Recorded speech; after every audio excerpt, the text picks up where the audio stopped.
Hey everyone, welcome to this Force Friday. I think we have a really awesome video or session ahead for you today. And that is really the first step to everything that we teach. How do you find force? Where is it, right? I think some students come in, and have a challenge at the very beginning of just trying to see it, right? We're all so used to looking at the model through all these different types of filters, from proportion and measuring, tone, right? Trying to get value correct. And now here we are saying, hey, no, we want you to go look at force, but it's not necessarily that obvious to all of us. And it's not tattooed on the body. There aren't arrows stuck all over the place. So how do you find it? How do you find it? So today's video is going to attempt to help you do that, right? To discover that first step. How do you actually see it in the first place? And then have fun with the experience itself, right? So let's get to it. Let's see here. Let's say hello to the guys real quick before we move on. Stop share. There we go. How's it going, Swendly? Good. I was just thinking maybe we need some force classes, for this type of stream. Yeah, exactly. If I can only manufacture force glasses, that would be spectacular. Imagine that. Just put them on and you see energy and force all over the place. Yeah. I think you're onto something. We're gonna have to figure that out. See if we can get that made. How are you doing, Mritunjay? I'm doing good. I think we need glasses and maybe force wires as well. So they get in dynamic poses all the time. Agreed. All right, so let's see. We got a lot to cover as always. Let's head over to Photoshop, right? So where is force? Before we get into this whole thing, as a reminder, if you do enjoy what you're learning here, then come please visit us at drawingforce.com. Swendly, Mritunjay, and I all teach there. We do mentorship there, one-on-one sessions. There's also a premium membership where you get feedback from us once a month. And there's also standard where you just get access to all the videos on the website. And there's, I don't know how many hours worth of content that's sitting there. So come check it out, right? So, and if you like the channel here, hit subscribe, of course, and hit the bell to be notified. So you don't have to worry about putting it on your own calendar. We're here every Friday, but we will be coming out with more stuff going into the fall. So you might want to make sure you hit the bell. So where does this all begin? For me, historically, this starts with my time at Disney Feature Animation, believe it or not. There's a thing called leading edge that I learned while I was there. And that deals with what direction is this figure moving in, right? Because you're coming from the world of animation, you're having to think about motion, right? And that's something that most figure drawing instructors don't teach, right? What you get is usually like just copy the reference, right? If the model's taking this pose, you're just trying to do the best job that you possibly can at mimicking what you see and trying to replicate it down on the page. And that is a tough task all in itself, just to get the angles right and get the tones right and then learn anatomy and all this other stuff, right? But I've learned more from a place of movement, right? I want to see that the model is actually in motion, no matter if it's a still image or a still pose. I want to think of them in motion, almost as if I had like video of them, and I can imagine where they were coming from, right? Their past of that pose, how they're in the pose in the present moment, and how we're going to move that over to the future as well. Like, where are they going, right? That's usually where my head is when I'm working. I'm usually thinking, where's the model going, right? And that really helps me think about them in terms of direction, okay? So because of that, I want to show you this. So the place that I usually go to when I'm teaching students is I go to this video, right? Like this video here, we're going to watch together real quick. Let's go full screen. So this is Glenn Keane, who's a very, very profoundly amazing, I have to say, Disney 2D animator. From his heyday was really the 90s, I would say, from early 90s to, actually the whole decade, really. So those of you that don't know him, you know, Glenn was the lead animator on such films as Little Mermaid. He did, you know, he was the actor for Ariel, right? He was the actor for Aladdin and Pocahontas, right? And Beast, right? He basically was the lead actor in all those films, right? So this is the transformation scene, right? For the Beast, right? And what's cool about it, and the reason I bring it in is, first of all, it's moving, but he gets all wrapped up in his cape. So he becomes this very abstract, like cocoon, right? It's like this giant beast in a cocoon, right?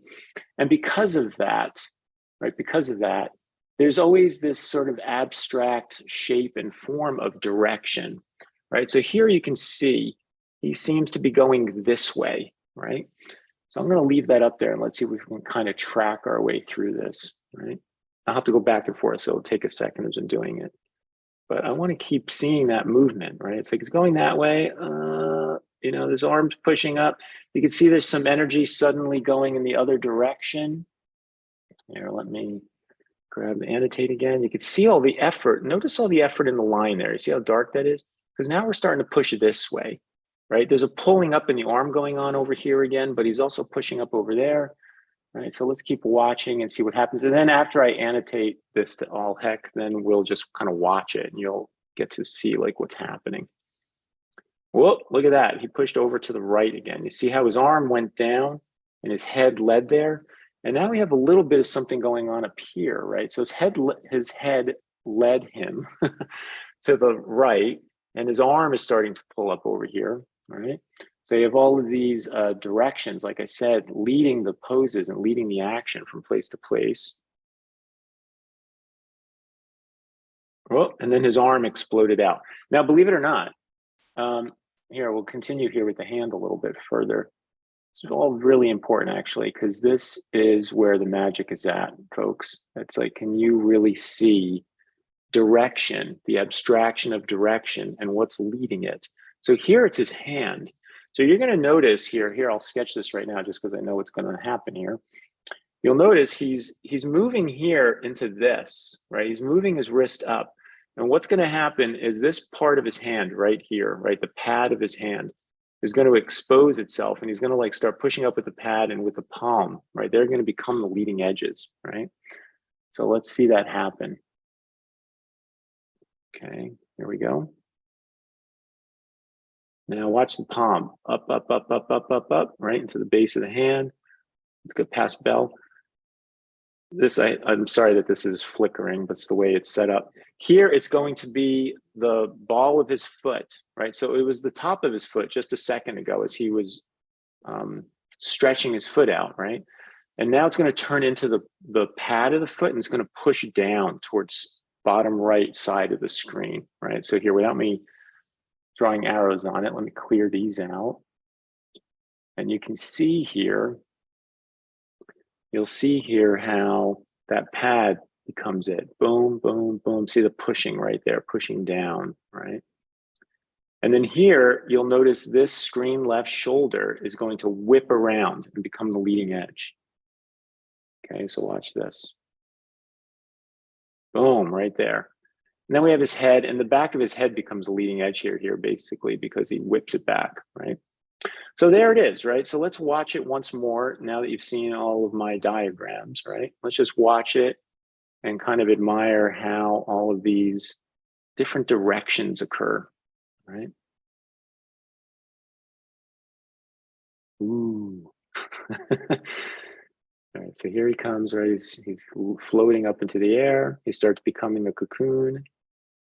And think about these edges and directions, right? Screen right, screen left, over to the right again, opens up, fingers, palm of hand, shoots up, right? She backs up, ball of the foot, top of the foot, and then ball of the foot, boom, and pushes down. And then we're gonna move over to the left shoulder and it's gonna go right. And then we're gonna look at his head and it's gonna shoot back, all right? Boom. So there he is, right? So that is what I want you to understand, right? I want you to understand how this all works, right? That we are trying to draw that in the figures, right? We're looking at still images, of models, but that doesn't matter. You could be thinking about, where the model is coming from, the moment that they're in and where they're going to. So imagine them in a split second in time along a bigger motion, right? So there's always a sense of this direction that's going on, right? Any questions so far in the chat? Looks like it's all good, right? Okay. So that's the first thing I want you to be aware of, is a leading edge, okay? So how do we find that? Well, I really like the metaphor of the clock, right? Like, how does a clock, how does a clock relate to the leading edge in the figure, right? Not only is it past, present, and future, right? Because we're talking about time, so that's kind of fun. And that's a little of a stretch, but that's still kind of fun. But instead, I think what's really important about something as simple as a clock is that we can see its direction. And the direction is built off of an angle, right? So really important that you recognize, let's take the big hand, right? That is going that way. Let's see, 100, there we go. So this is almost at this is at 2 o'clock, right? So it's directing itself at that angle, which means the leading edge is pointing that way, right? I want to go up and to the right. I want to go at 2 o'clock. So chances are, if we move that to the torso, that the body would be moving something like this, right? Like I would come off the back. Let's erase this for a moment. I would potentially be coming off the back and like pushing into a shoulder, but I'm aware that the angle of it is at 2 o'clock. That's very different than if somebody was at 9 o'clock, right? And going like this. And it usually starts, you'll notice here, I keep drawing what looks like the letter J, right? It's like a hook, it's like a fish hook, right? That is typically what happens. It's usually about going down one side of the body and then hooking over a shoulder. I would say vast majority of the time that's how I begin. Probably 80, 85% of the work I do, this is like my first thing that I go after, right? So I want to find that angle. I want to find this really clear leading edge. And, at drawingforce.com, we teach students with an understanding of first find this in the torso. And that there's generally like 6 places for this, which are these areas, these zones you're seeing right here. And the winners by far of how often this occurs would be the shoulders, right? So really important to pay attention to the shoulders, pay attention to the general angle and direction of the torso to start, right? That is your first approach, right, into your drawing, is to find that angle and find that leading edge to start getting a direction to the body, okay? Any questions on that? Why are there 34 watching this stream yet? Only, yeah, you tell them, Preet. Let's get those likes up, folks. Okay, so that leads me to, for instance, the image that I used for the thumbnail. So if I think about this as a clock, right? I have an image here. It's like, here's my clock. What direction is he going in? He's going at 3 o'clock, right? So here's my clock. Trend to the model here. He's going that way, almost horizontal. Where's my hook, right? So I'm going to come over the back and I'm going to hook into that shoulder. There's my leading edge right there. So I've got the angle and I've got the leading edge and I have a clear direction. You see, this is really important, really, really important. I can't tell you how important the idea of angles are. It's one of the things I find that I'm constantly calling out in mentorship, is really trying to get that angle right. So I've found that the clock is just a great metaphor. That's something that everybody understands, right? Now, what about this, right? Well, that's 12 o'clock, right? As you can see, if I think about her in terms of a clock, she's pretty straight up, right? Just like that. Fortunately, she's not giving me a total dead-on flat back. You'll notice, if I zoom in here, that she does have some curve to her, right? She's at 12 o'clock, but there's a nice swoop there, right? So if I were to use the edge of the body or her spine, I would come up and I would probably hook around this shoulder. And that then helps me not only get that shoulder in there, not only does it give me the width of her shoulders, it also gets me to the far one, right? So I would get 3 things out of this. I get, actually even more. I get the edge of her back, right? So that's number one. Number two, I get this shoulder. I get the width between the shoulders. I get, you know, the width, and then I get over here number four, and that helps me really lead this whole figure up and slightly to the left. So it's like just shy of 12 o'clock, right? So you can see, hopefully this is starting to make sense. It's pretty simple, right? Pretty simple idea. So there was 12 o'clock, right? So here we are with the next one. And let's see, so what time do you think it is, guys? It's force time is what time it is. What time do you guys think this one is? See, I'm waiting for answers from the chat. Any thoughts?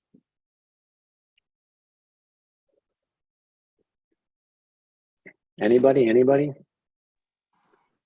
Earth to chat room?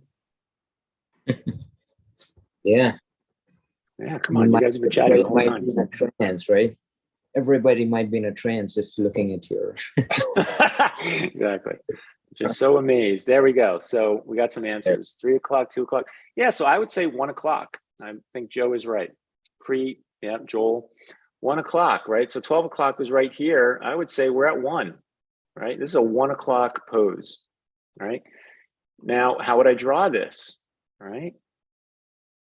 So I look at this and I want this push. Now, I don't want to get too much into shape and, you know, into the specifics, but I would have to figure out, you know, am I going this way? This is what I'm really getting at. Am I going this way, or am I coming up over here and coming down, you know? And that's for another conversation. But this is 1 o'clock. I'm definitely hitting 1 o'clock. I'm slightly off of 12. I have a really clear direction now, right? And it's like, where is this going? Okay, so guess what? Notice how I've chosen these. It's like, oh, where are we now?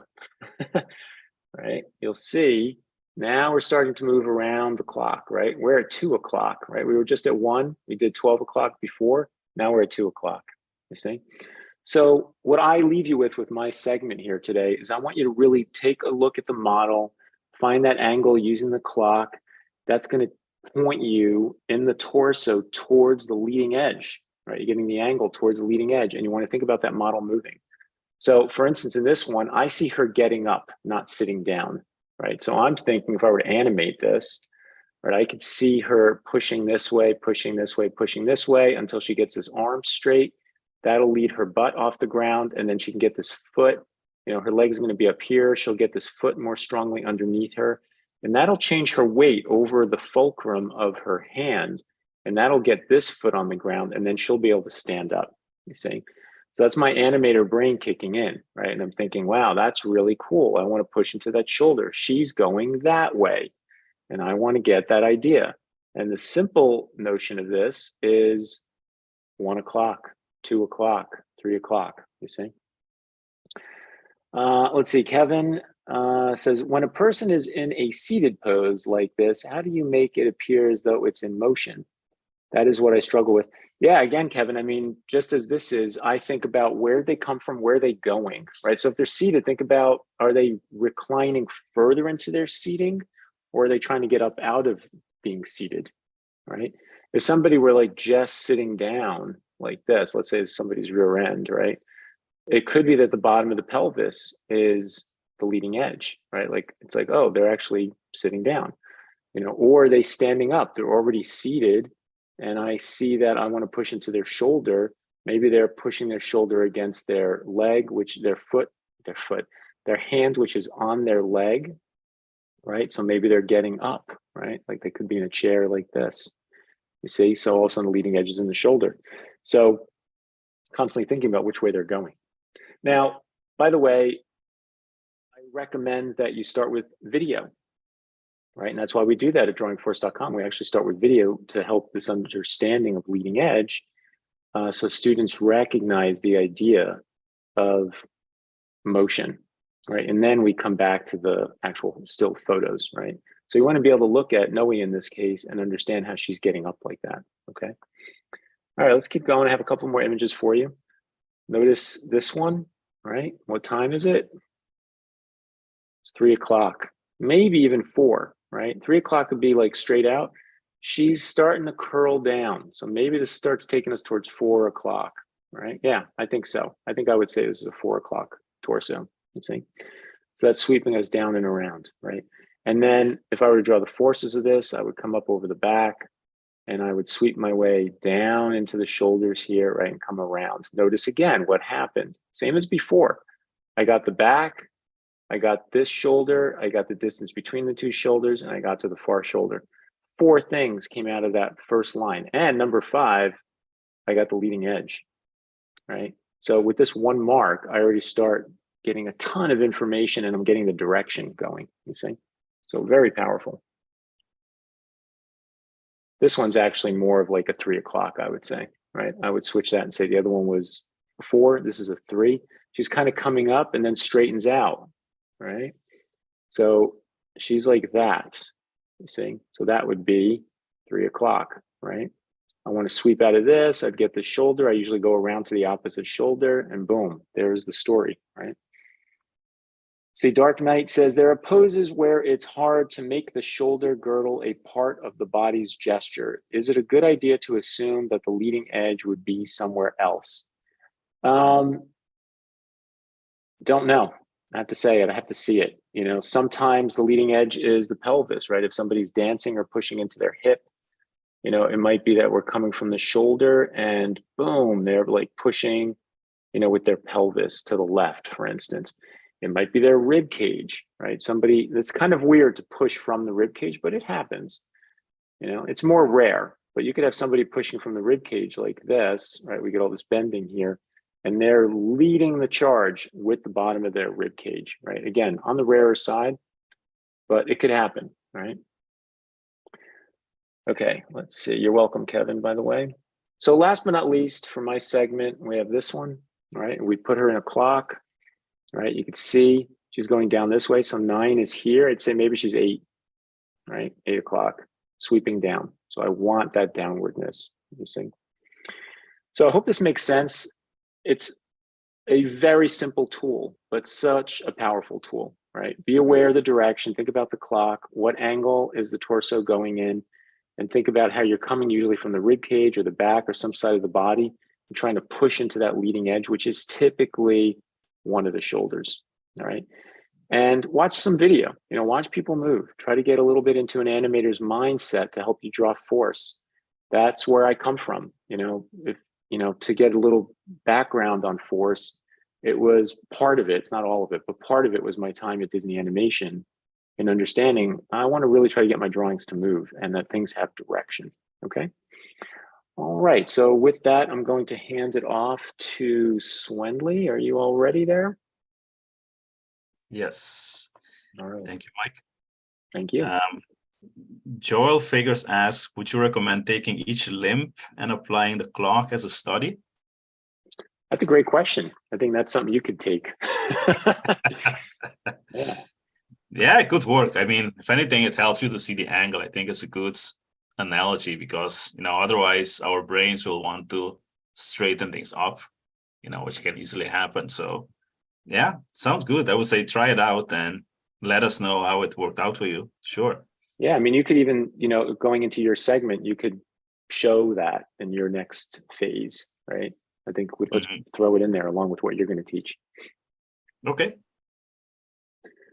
All right, all yours. Yes. All right, so Mike talked about the leading edge, you know, which is like helping you see the general direction of the body. And then to break it down on a smaller level, you want to understand that every body part has movement and is going somewhere, you know, because if you think of things being static, you're going to draw it being static. You know, so if you want movement, you have to think movement, you have to look for movements and then bring it into your drawing.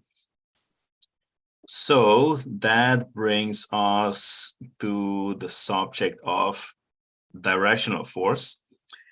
And to keep it very simple, directional force, as the name implies, is the idea of energy moving from one point to another. You know, so let's say from point A to point B. And I can totally imagine someone saying, well, that's very simple. If it's energy moving from point A to point B, then this would be a straight line, right? This would connect these two, and there we have our arrow.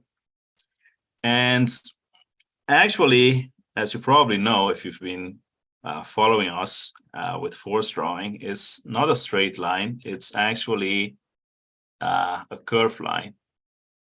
And why is that?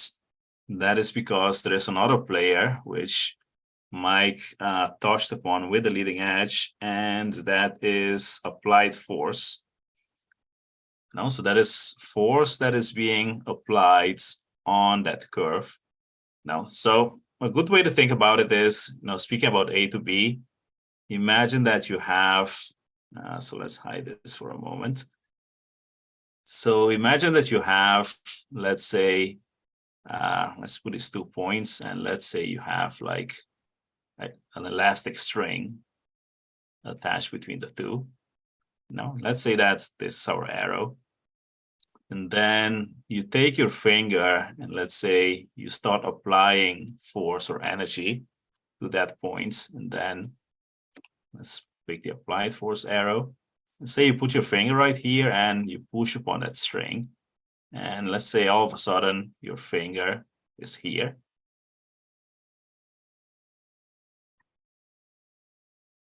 So let's put a fingernail.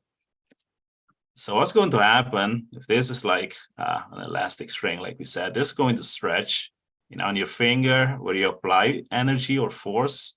That is where the apex is going to be. So this is going to curve over your finger, and it's going to continue to its destination down here. Now, so this is a good way to think of the relationship between applied force, which would be your finger in this case, and the directional force arrow. So following that, of course, the more energy that is applied on the directional force curve, the stronger the apex is going to be, as you can see here. So here we have a little applied force, small orange arrow. We have a bit more applied force. So we have like a stronger apex occurring. We have more applied force and more applied force. Also notice the sense of like stretch that is in the curve.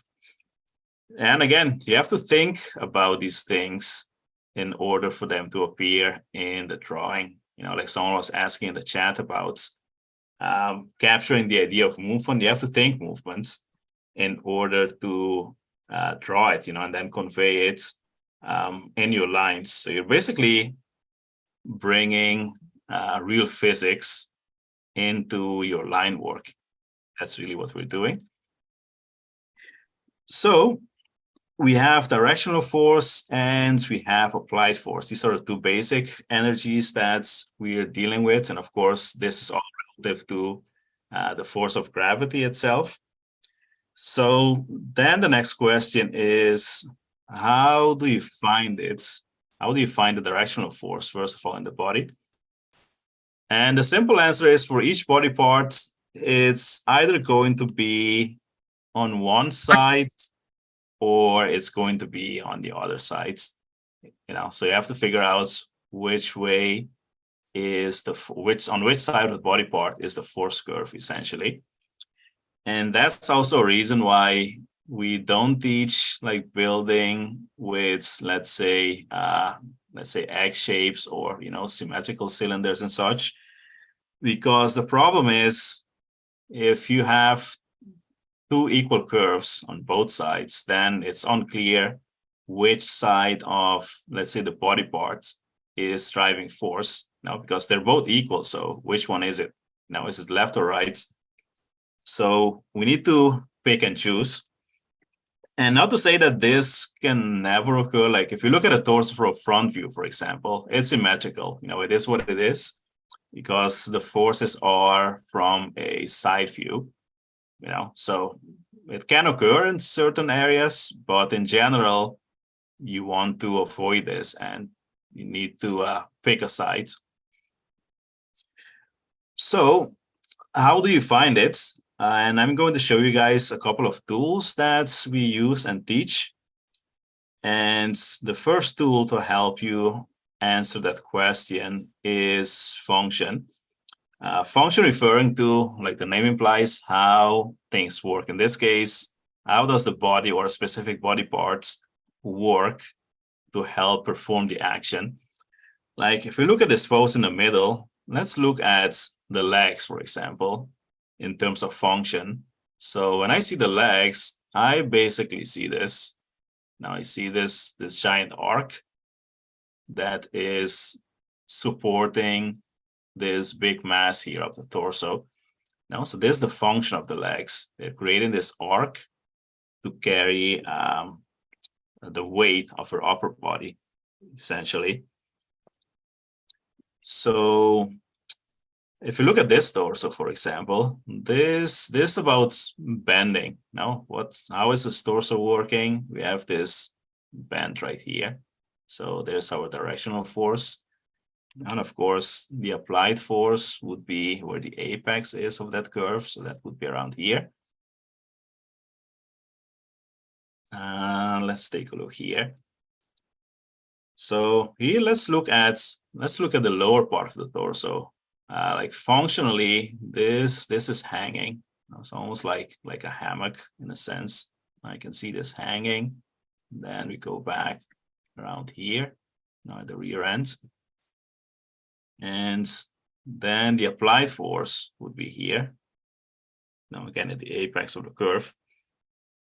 So this is looking at the figure in terms of function, understanding how a specific body part works in the context of the action, and then picking the directional force arrow based on that. So you want to draw the arrow in a way that shows that functionality.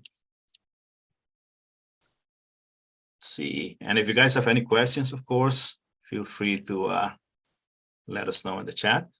Yeah, no, great conversation. Also, quick shout out to Coffee Lover. Thank you for the $5. So that was awesome. And yeah, Great. just lots of great conversation. So I'm just trying to field it while you're working. Yeah. So this arm, what's the function? Well, it's supporting. Now she's bending her torso, leaning forward. So this arm has a supporting role. So, and again, I have to figure out, well, how is this working? Is the curve on this side? Well, this doesn't really match what the arm is doing. It doesn't match how the arm is working. I would say the arm is working like this. So this is my directional force arrow. So again, the arrow represents function. Now, how is that body part working to help the action take place? So that is the first tool. And the second one is we can look at the curvature of a limb. So as an example, let's see. So let's take this leg, for example.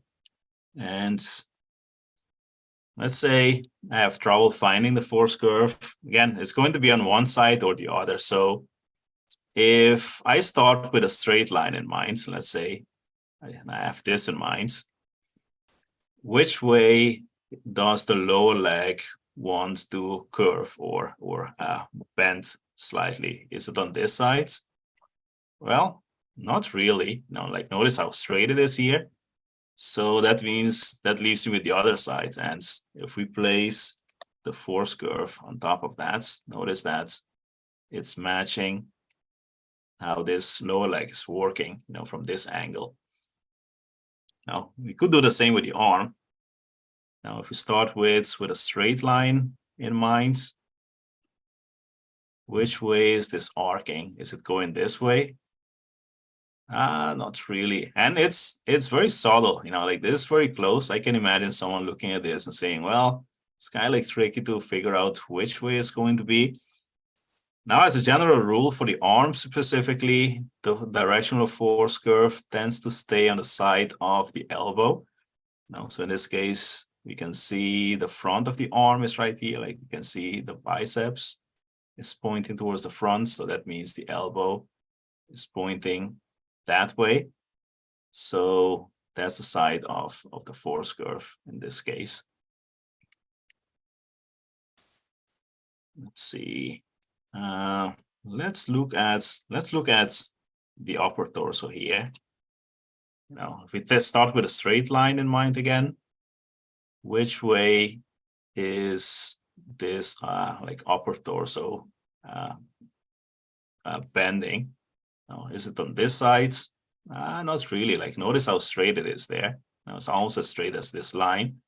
Is it this side? Well, yeah, this matches what we see perfectly. You know, so there is our force curve. Now, the I directional also force. noticed that's almost 12 o'clock, right? It's like just shy of 12. You mean in terms of the angle? Yeah. Yeah.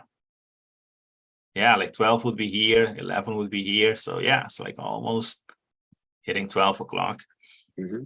No. And subtlety matters, of course. I can imagine, can someone making this like a perfect vertical, you know, but that subtle tilts that Mike pointed out, it makes a big difference in how we perceive the pose. You know, it's the difference between being completely static and starting to move. You know, it's almost like she's starting to fall towards the screen left. So when it comes to angles, again, subtlety matters. So the clock analogy is great to help you capture that subtlety. Let's see, we didn't talk about the arm, so let's pick this lower arm. And starting with a straight line in mind, which way does this lower arm want to bend? Is it on this side? Not really. Like, this is fairly straight. Is it on this side? Well, yeah, this is curved. Now, so the directional force of the lower arm is on this side in this case. Let's see, still have a few minutes left. Let's talk about the last tool, which is shape. No? So I'm showing you on the same poses so you can see that we're arriving at the same answers. So if we look at the torso, the upper torso in this case, through the filter of shape, let's grab a different color here. So if I look at the shape, we have this part, and notice that this is straight. And here we have a clear curve.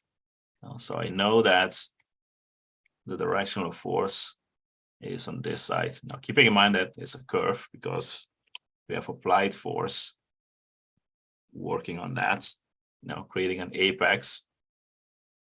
So yeah, shape can also be a great tool to help you with that.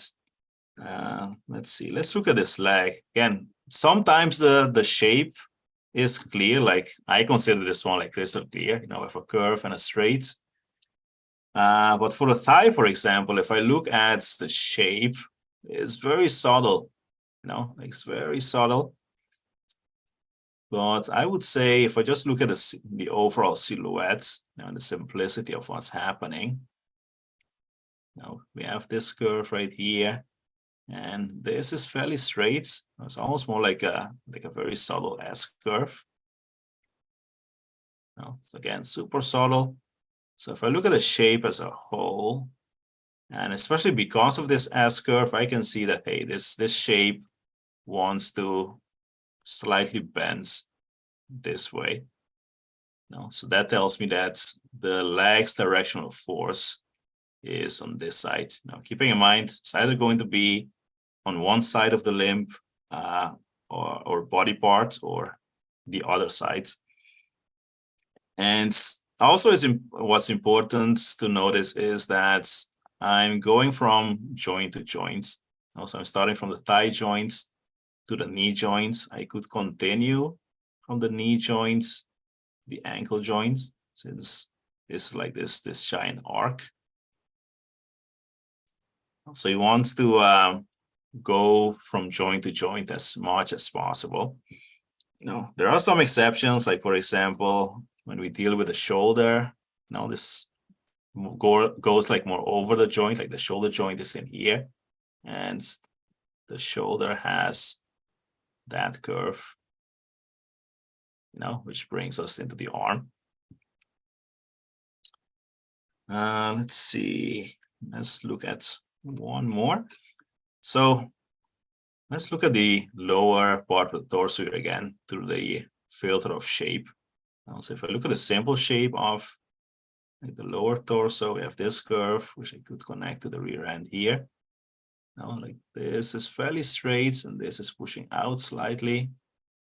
Also, if I look at this shape, again, that shape wants to go that way, essentially.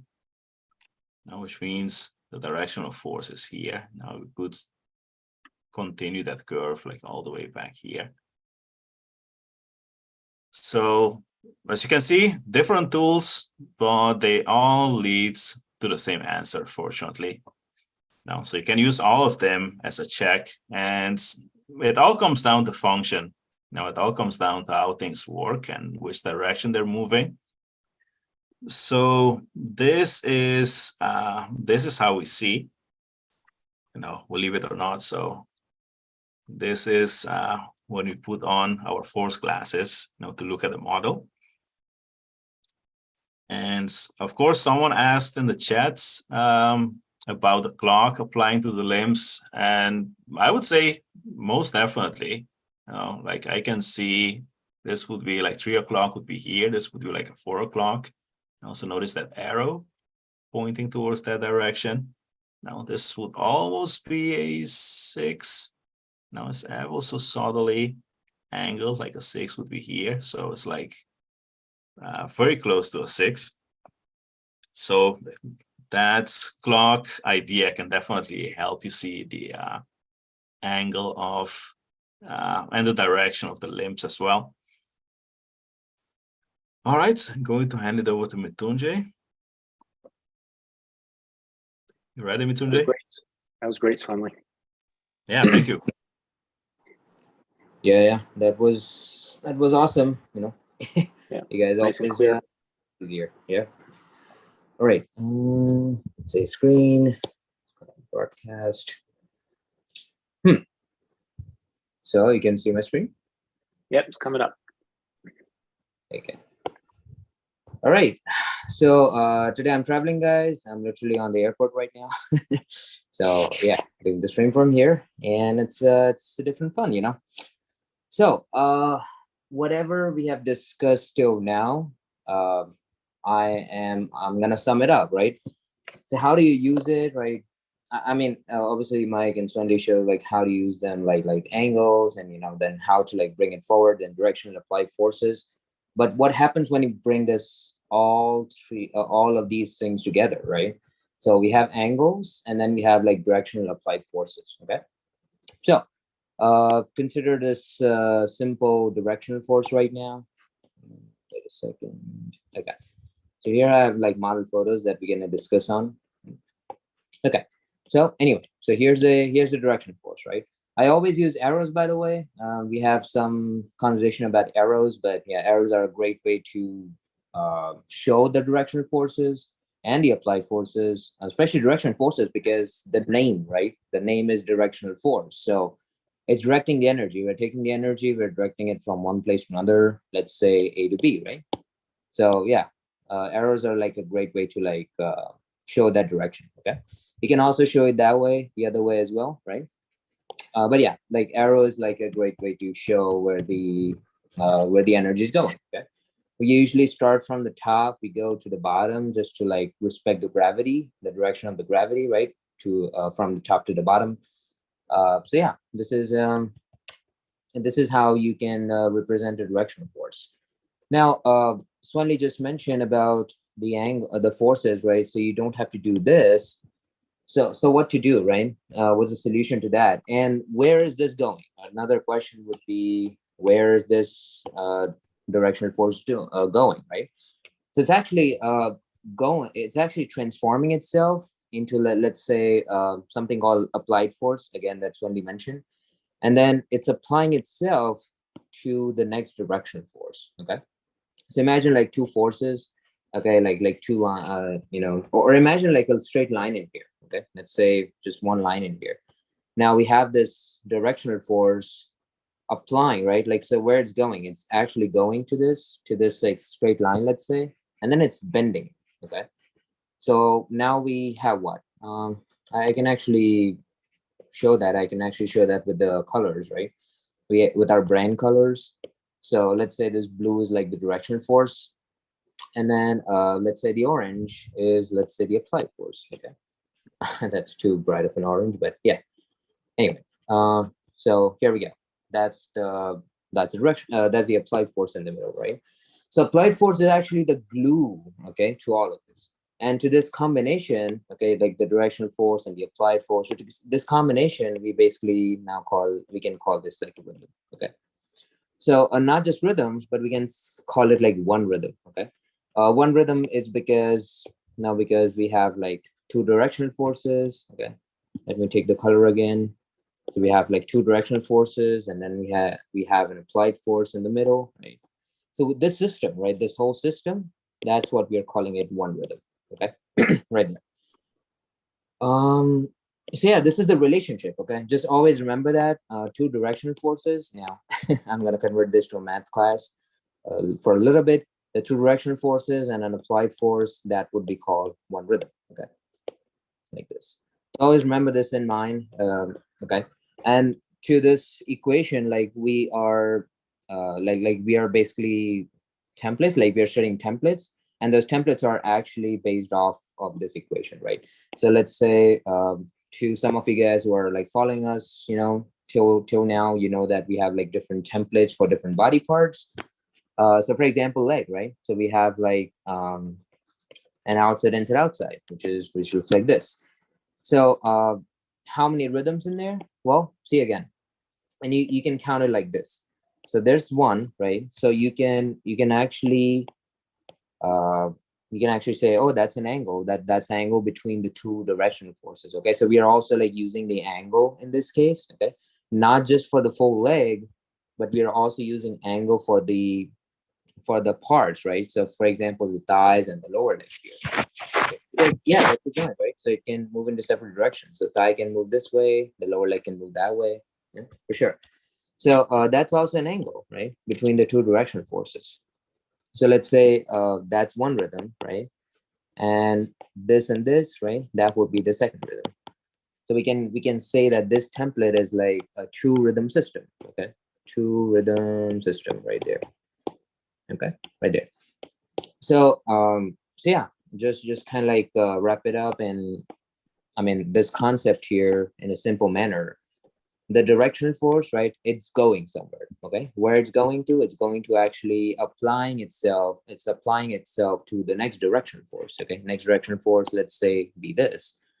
And depending on the strength of this applied force, by the way, this the curvature is decided, okay? So for example, if this is like very strong, like very, very strong directional force, okay, applying itself to the next one, the resultant curve, could be very aggressive, okay, which is like this, okay? So that's the resultant one.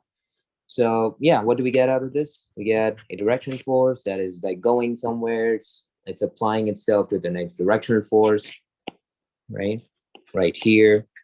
And that's how the resultant apex is formed, okay? The strength of this initial directional force, and then the applied force, I'm representing this with this, let's say, the orange color, okay? And now this is finally the glue to all of this, okay? And this whole system, the two directional forces and one applied force, that is termed as like one rhythm, okay?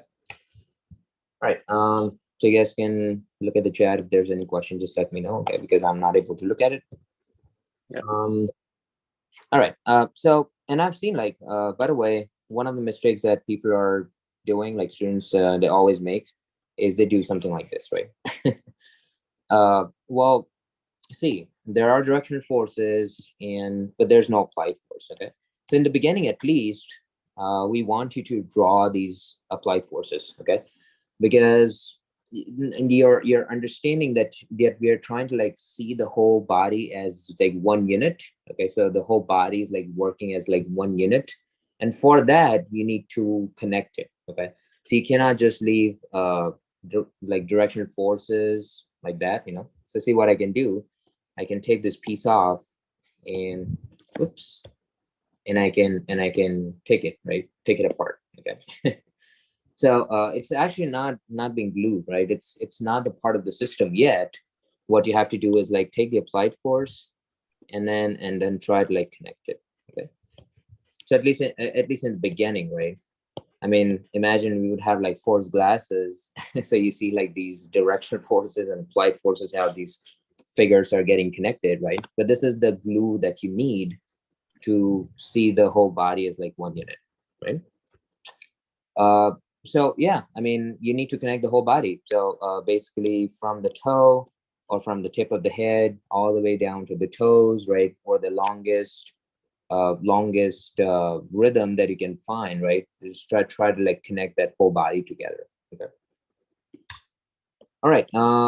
So yeah, let's see how that applies to the figure drawing. Okay. So I have this awesome reference here. Let me take my color. Okay, right there. So let's see. So where do you see those two directional forces? Okay. So we have so she's bending that way, right? So here's one, and it's going, right? It's going where? It's going across into her rear end on the screen right side. Okay. So boom, right there. Two simple ideas, right? Like one rhythm, basically. We have two directional forces, and then one applied force in the middle. That's 50%, right? 50% of the body. So the torso is done, you know. In terms of force, we have connected the whole torso within this boom, right? These two ideas, basically. Okay. Yeah, so see something like right there. I can, even if I connect this, for example, let's say if I'm drawing the shoulders, this is still considered just like one single force. Okay. So that is still one force. Okay. Even if I do this, I continue this is still like one direction force. You see right there what's happening, you know, we are just taking very, very two simple ideas, like two directional forces, and connecting them together to form like a relationship to each other. Okay, this is the relationship, guys. Okay, like two of these are in a relationship, and they are forming this product called rhythm. Okay, right there. It's not like we made up rhythm, you know, absolutely not. We are just telling you to see it in a different manner. Okay, like that. So now again, you know, so from here, it's, you know, all you just have to do is keep connecting the body using these like directional and applied forces. Okay. So for example, here we can take the directional forces, you know, continue. This is like still continuing all the way down to the feet, right? All the way down to the feet through the legs. Okay. So I can come right here, right? Force can actually go both. Force can actually go both ways, by the way, right? So if it's going this side, it can also move that way, right? So I can come back in here, right? And I can say, okay, let me connect that leg, right? Here I'm also connecting with the front to the back rhythm. Again, these are two considered as two directional forces, and then one applied force in the middle. Okay, so that is how we are connecting that. Even with the small things, right? It's not like, oh, the feet. So you might be thinking, oh, feet a direction force or not? Yes, it is. You know, right there. You just need to know that whenever force changes the direction, you know, whenever force changes the direction, it's going opposite, right? And it's going opposite, and then it's forming this like something called rhythm. So here it's also forming a rhythm. Here it's also forming a rhythm. It only changes at the joints, by the way. Okay, folks. So remember that.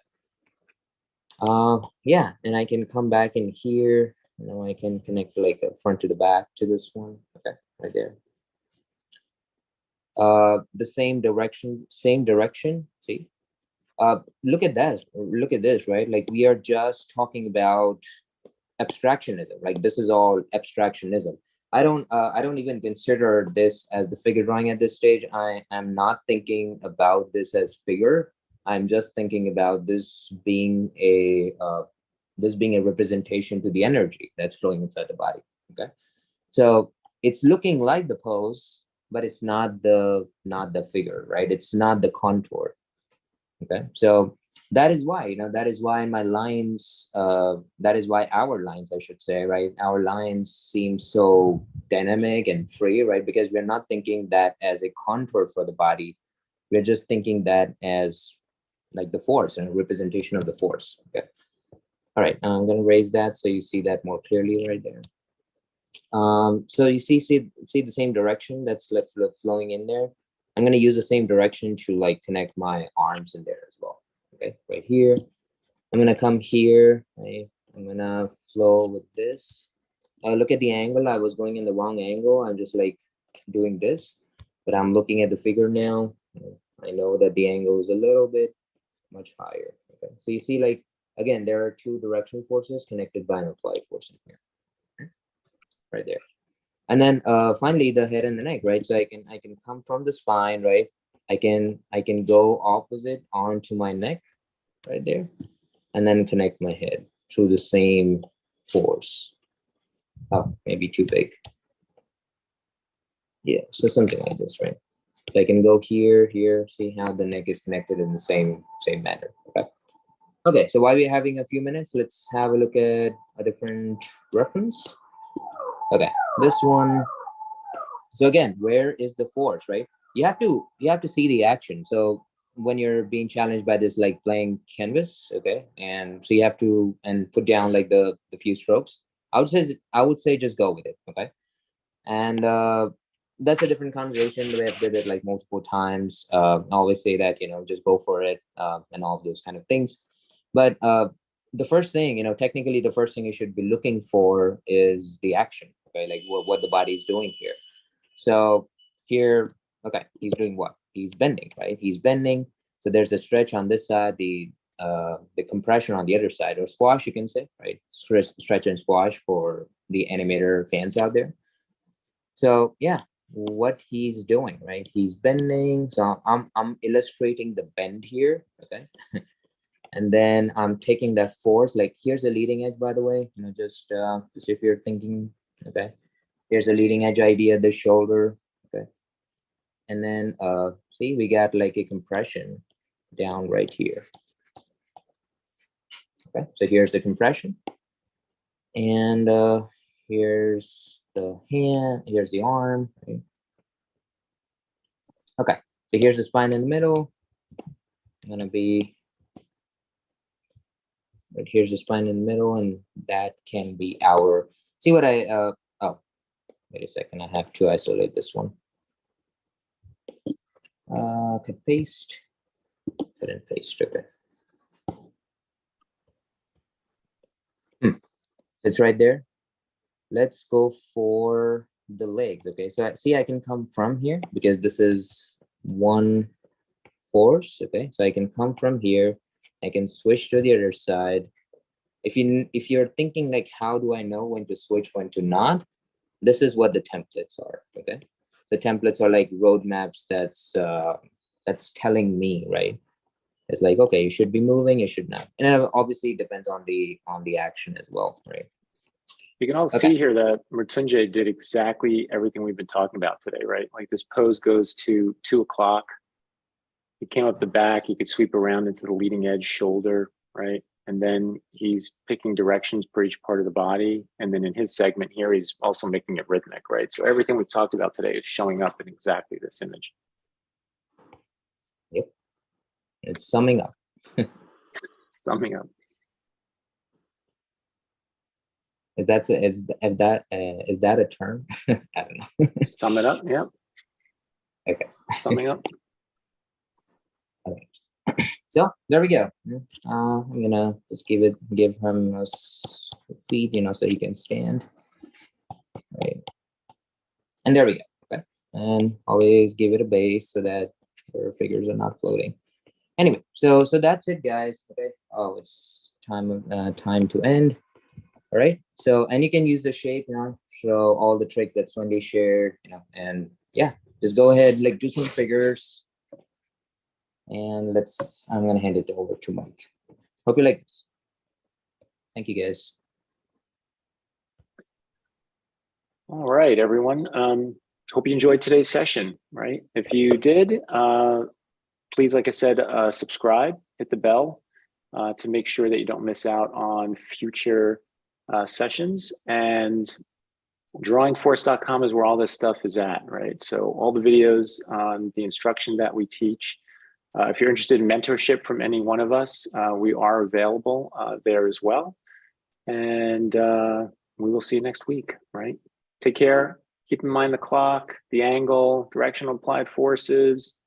Each part of the body has direction all the way down to rhythm and how it all connects. And then we will see you next Friday. Take care. Bye-bye. See you guys. Bye-bye. Bye, guys. See you, Swendly and Mritunjay. Take care, guys. Bye, everyone.